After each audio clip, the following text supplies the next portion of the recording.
What's going on, everybody? Welcome to the Watch Dealers. I'm Lewis, one of the owners here at TWD, and this week we're talking Rolex ADs getting sued, and is this the end of the Rolex bubble? So, let's take a little time and talk a little watches.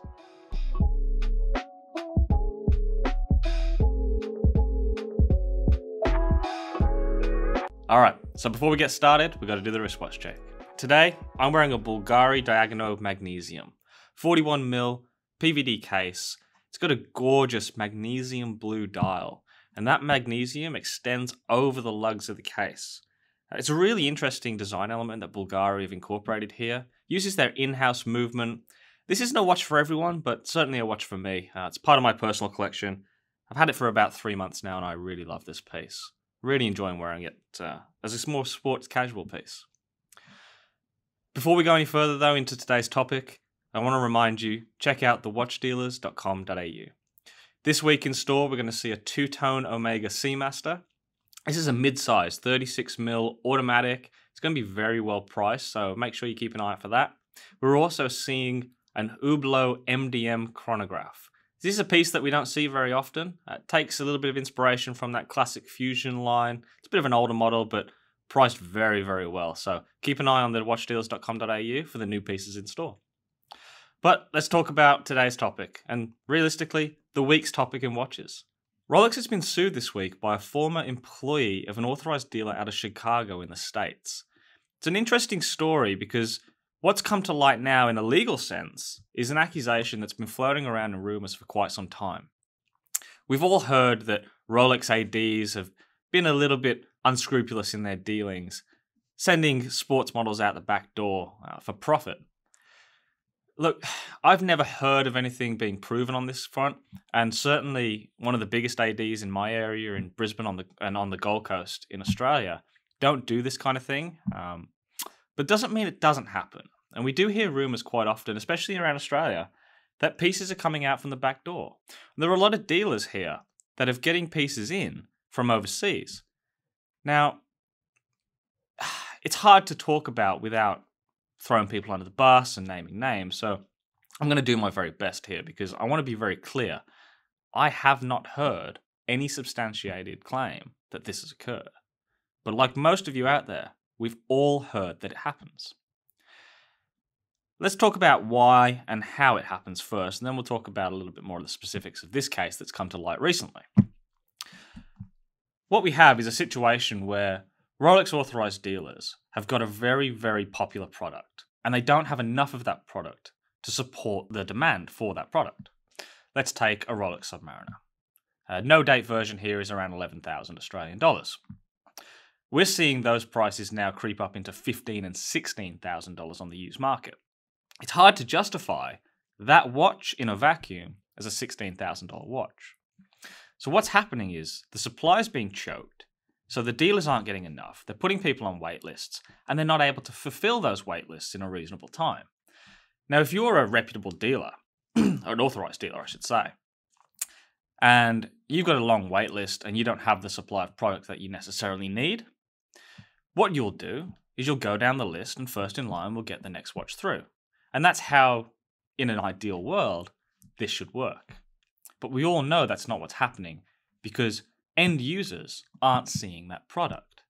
If end users were the only ones getting the products from the AD because they were on the list, the pre-owned market wouldn't exist the way it does. What is happening is a large portion of that allocated Submariner is being funneled out to secondary dealers. And look, I'm a secondary dealer. Here at TWD, we're secondary dealers. So you may say that we're part of the problem. Have a look at the store. We don't right now have any Submariners or stainless steel sports models in that are from ADs. I don't really agree with the practice of flipping the watches as soon as you get them, and I don't really want to support it, to be honest with you. There are a lot of watches out there, like the Bulgari, like the two-tone Omega that I've got on the desk, and the Hublot that I've got on the desk, that are great pieces at great prices, and I think people should look at the back catalogs of a lot of these brands, rather than just looking at the models that are hyped up at the moment.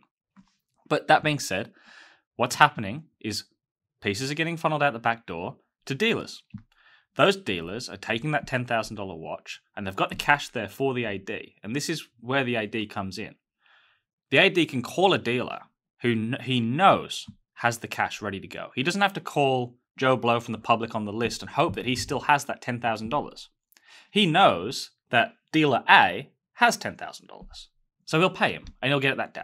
And he's done. He moves on. Dealer A goes to his shop and he puts it up and he puts it on a markup at $16,000 and he sells that off. That chain continues because if dealer A puts that watch up at $14,000 and makes himself a nice $4,000 profit, there's still a couple grand in there for dealer B, who doesn't have the authorized dealer connection that he had.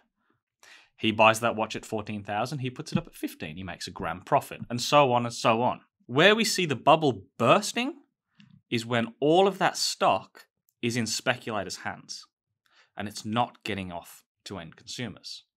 Now, this was the worry that a lot of people expressed when the Patek Philippe 5711 Nautilus was discontinued. Those watches shot up to 90,000 US dollars for a 30,000 USD watch. A lot of the panic then was that speculators and dealers would buy up all that stock and would have no one to offload it to. What's strange in that case is that hasn't been the case.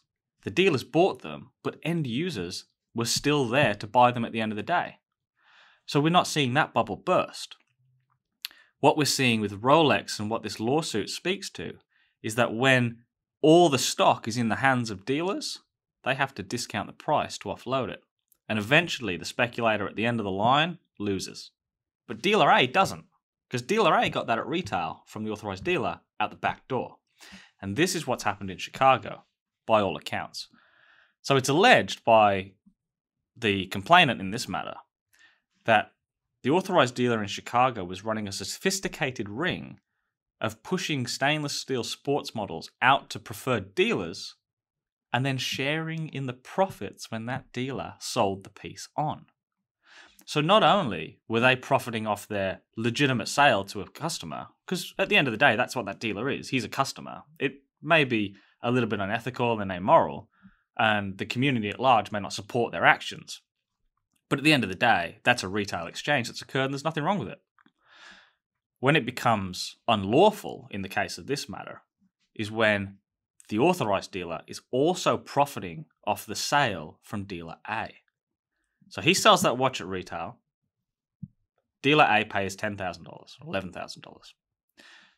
Dealer A sells that watch for $14,000 and splits the profit of that $4,000 back with the authorized dealer for the thank you very much for the deal. That's what's alleged in this lawsuit.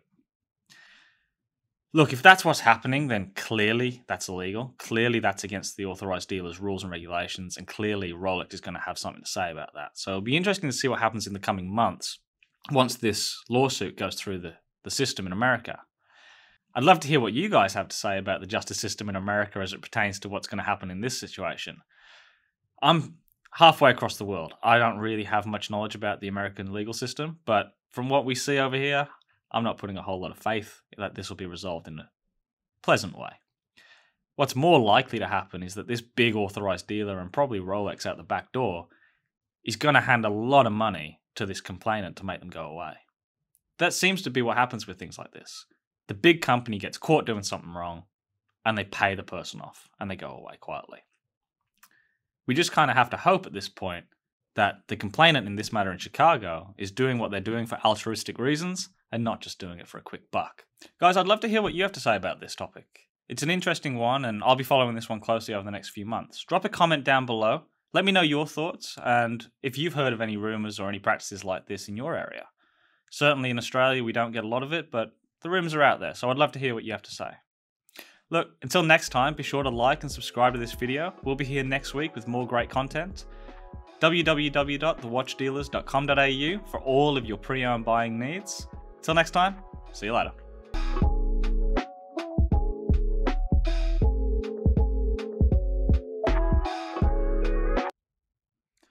What's going on, everybody?